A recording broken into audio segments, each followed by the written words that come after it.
Good morning po sa ating lahat. Gaya po ng ating nakasanayan, ang pagbati ko po ay good morning kasi in the business realm, lahat po ay good morning.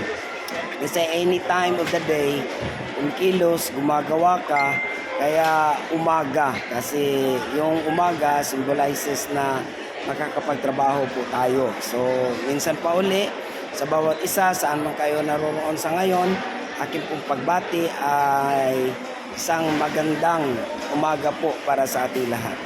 Kaya nga po nang sinabi ko, update ko po kayo sa sinasabi nating pag-impeach sa ating VP Sara, kung alin po ang tunay na kaganapan po dito, ang katotohanan, no, na pina-impeach po si VP Sara.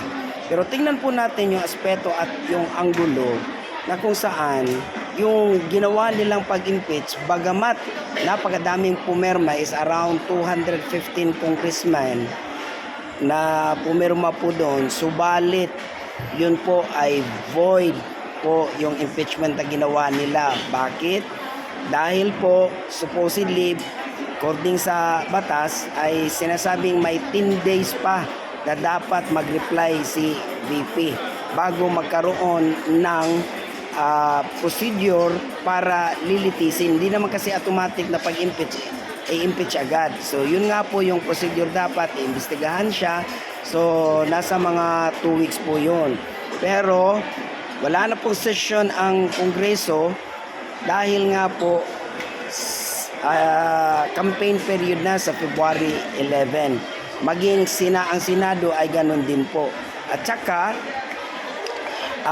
pagbalik po sa June, ganun din po, aabutin ng July yan dahil po sa proseso.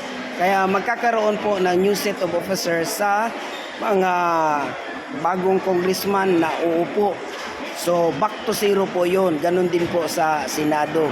Back to zero po ang Senado dahil may papalit at bagong uupo na 12 senators naman. Yan ay kung magkakaroon talaga ng election.